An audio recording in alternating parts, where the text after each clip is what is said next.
ETF index mutual funds నేర్చుకుని stock మార్కెట్లో రాణించాలనుకుంటున్నారా? వెంటనే ఈ నెంబర్కి కాల్ చేయండి. సుమన్ టీవీ ప్రేక్షకులకు నమస్కారం.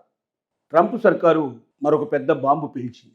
ఇప్పటికే అనేక కఠిన నిబంధనలు పెట్టి ఇతర దేశాల నుంచి అమెరికాకు వెళ్ళినటువంటి స్టూడెంట్స్ని, అలాగే ఎవరైతే టూరిస్ట్ వీసాలు తీసుకొని వెళ్ళే టూరిస్ట్ పీపుల్ని, అలాగే అక్కడ ఏదైనా ఉద్యోగం చేసుకోవడానికి వెళ్ళినటువంటి ఉద్యోగస్తుల్ని, గ్రీన్ కార్డు హోల్డర్స్ను కూడా, అక్కడ పర్మనెంట్గా సిటిజన్షిప్ వచ్చిన వాళ్ళని కూడా ఇబ్బందులకు లోన్ చేస్తూ, భయకంపితులు చేస్తూ, ఎవరు ఎప్పుడు ఏ క్షణంలో అమెరికాను వదిలిపెట్టి వెళ్లాల్సి వస్తుందో అన్న ఆలోచనతో బిక్కుబిక్కుమంటూ బతుకుతున్నటువంటి మరి వలసదారులకి పేల్చిన బాంబు ఏమిటంటే 5.5 కోట్ల వీసాలు ఆల్రెడీ ఇష్యూ చేసి అమెరికాలో ఉంటున్నటువంటి వాళ్ళు ఎవరైతే ఉన్నారో 5.5 కోట్ల వీసాలని రివ్యూ చేస్తాం.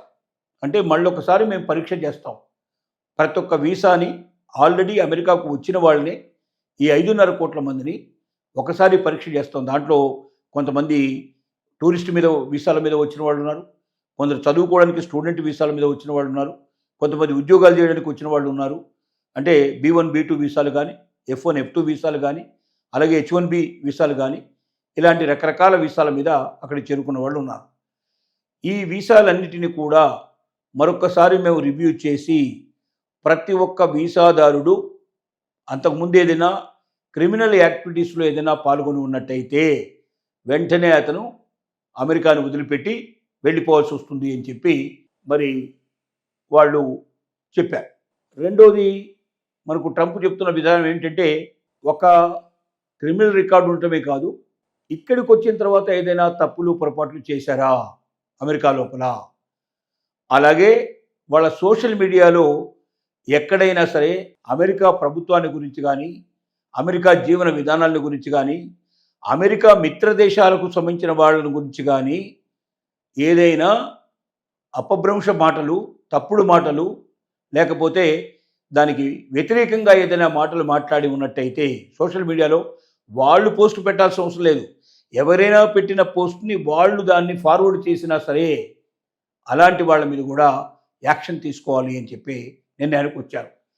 ఇలాంటి అనేక రకాల సిల్లీ రీజన్స్ తోటి ట్రంప్ నిర్ణయిస్తుంది ఏమిటంటే, వీలైనంత వరకు ఇతర దేశాల నుంచి వచ్చేటువంటి వాళ్ళు ఎవరైనా ఇక్కడ ఉద్యోగాలు చేసేవాళ్ళు కానీ, లేక అమెరికా యొక్క డబ్బు తీసుకొని వాళ్ళ దేశానికి వెళ్ళాలనుకున్న వాళ్ళు కానీ, అమెరికా నుండి ఏదైనా ఇక్కడ ఉన్నటువంటి ఇంటెలెక్చువాలిటీని, మంచి సమాచారాన్ని మోసుకెళ్ళి వాళ్ళ దేశంలో లబ్ధి పొందాలనుకునే వాళ్ళు కానీ మనకు అక్కర్లేదు. ఎవరైనా ఇక్కడికి వచ్చిన వాడు అతని వల్ల లేదా ఆవిడ వల్ల అమెరికా దేశానికి ఆర్థికమైన డబ్బు రావాలి, ఆర్థికంగా లాభం రావాలి, ఆర్థికంగా అమెరికా బలపడ్డట్టుగా చేసేవాళ్ళు కావాలి.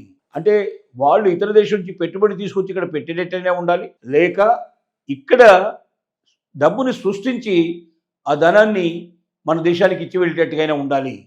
అంతటి ఇంటెలెక్చువాలిటీ ఉండి, అంతటి క్యాపబిలిటీస్ ఉండేటువంటి మంచి వ్యక్తులు మనకు కావాలి తప్ప, మన దేశం మీద ఆధారపడి మన దగ్గర చదువు వంకతో వచ్చి ఇక్కడ పార్ట్ టైం జాబ్స్ చేసుకొని, ఇక్కడ చదువు ముగించుకొని ఇక్కడే ఉద్యోగాలు సంపాదించి వాళ్ళ దేశానికి డబ్బు పంపించాలనుకునేటువంటి స్టూడెంట్స్ మనకు అక్కర్లేదు. అలాగే టూరిస్టుగా ఎవరైనా వచ్చి ఇక్కడే స్థిరపడిపోయి జాబులు సంపాదించుకునే వాళ్ళని మనకు అక్కర్లేదు. అలాగే ఇక్కడ ఉద్యోగాలు చేసే వాళ్ళలో కూడా ఇక్కడి నుంచి డబ్బుని వాళ్ళ దేశానికి పంపించాలనుకునే ఉద్యోగం చేసేటువంటి వాళ్ళు కూడా మనకు అక్కర్లేదు. ఈ దేశానికి ఏం తెస్తారు, ఈ దేశానికి ఏమి ఇస్తారు, మనకు లాభాన్ని చేకూర్చి మనకు ఆర్థిక లబ్ధిని చెందించేటువంటి వాళ్ళు మాత్రమే కావాలి తప్ప మిగిలిన వాళ్ళని మనం వదిలించుకోవాలి.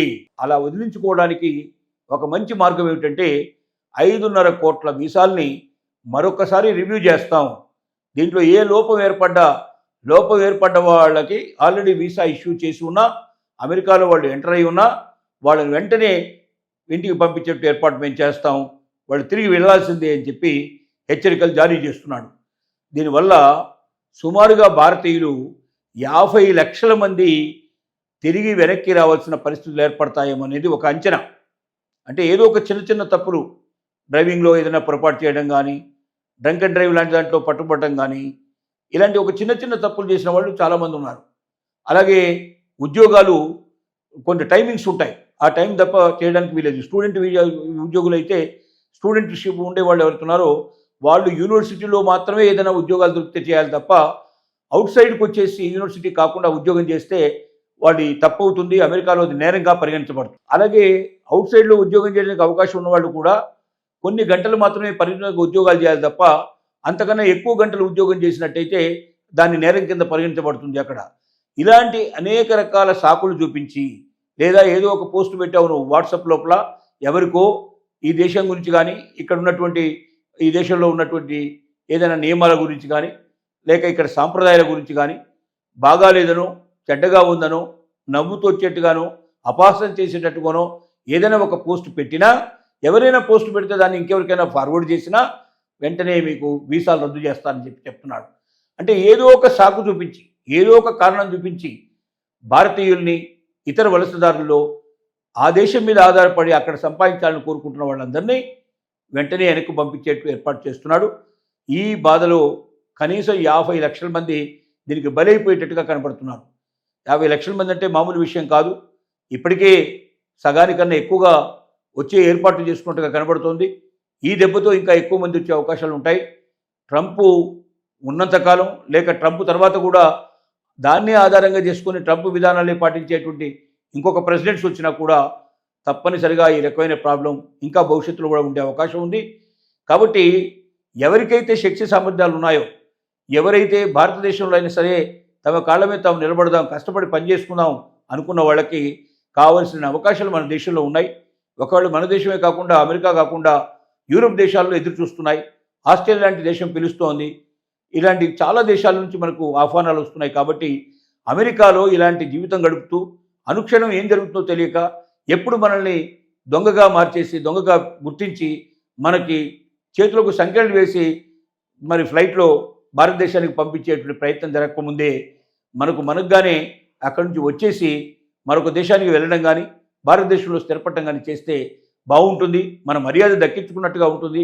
మనం ప్రశాంత జీవితం గడిపేందుకు అవకాశం ఉంటుందని మనం భావించాల్సి వస్తుంది.